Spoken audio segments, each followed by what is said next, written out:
अध्यक्ष महोदय, राज्यपाल महोदय ने अपने अभिभाषण में शहीदों का जिक्र किया, शहीदों के विचारों को आत्मसात करने का जिक्र किया, लेकिन मैं कहना चाहता हूं कि शहीदों के उन्हें माला चढ़ाना, उनके विचारों को आत्मसात करने से कहीं ज्यादा जरूरी है शहीदों को सम्मान देना।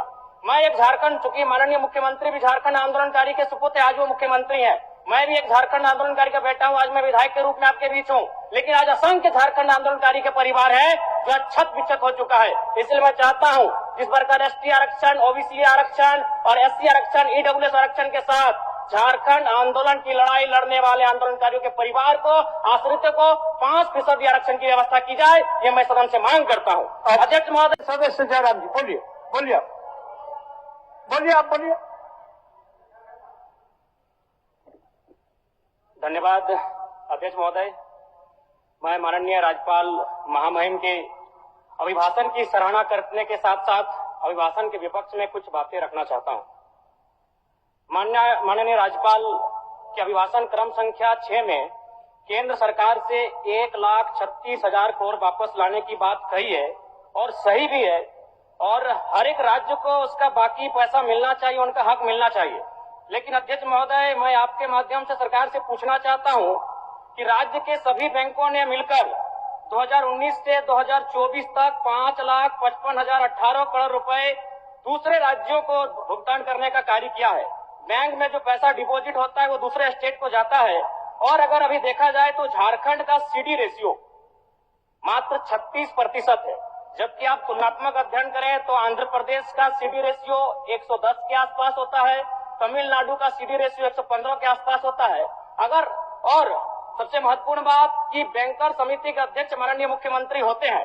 अगर इस पैसे को हम लोग बचा के अपने राज्य में ले आते हैं तो लोन के माध्यम से यहाँ के युवा, यहाँ के महिलाओं को अगर निर्गत कराते हैं तो बहुत बड़ी समस्याओं का निदान होगा। इसलिए मैं चाहता हूं कि सत्ता का ध्यान इस ओर आकृष्ट हो। मैं आगे अध्यक्ष महोदय, राज्यपाल महोदय ने अपने अभिभाषण में शहीदों का जिक्र किया, शहीदों के विचारों को आत्मसात करने का जिक्र किया, लेकिन मैं कहना चाहता हूं कि शहीदों के उन्हें माला चढ़ाना, उनके विचारों को आत्मसात करने से कहीं ज्यादा जरूरी है शहीदों को सम्मान देना। मैं एक झारखंड, चूंकि माननीय मुख्यमंत्री भी झारखंड आंदोलनकारी के सुपुत्र, आज वो मुख्यमंत्री हैं, मैं भी एक झारखंड आंदोलनकारी का बेटा हूं, आज मैं विधायक के रूप में आपके बीच हूं, लेकिन आज असंख्य झारखंड आंदोलनकारी के परिवार है जो छत विच्छत हो चुका है। इसलिए मैं चाहता हूं जिस प्रकार एसटी आरक्षण, ओबीसी आरक्षण और एससी आरक्षण, ईडब्ल्यूएस आरक्षण के साथ झारखंड आंदोलन की लड़ाई लड़ने वाले आंदोलनकारियों के परिवार को, आश्रितों को 5% आरक्षण की व्यवस्था की जाए, ये मैं सदन से मांग करता हूं।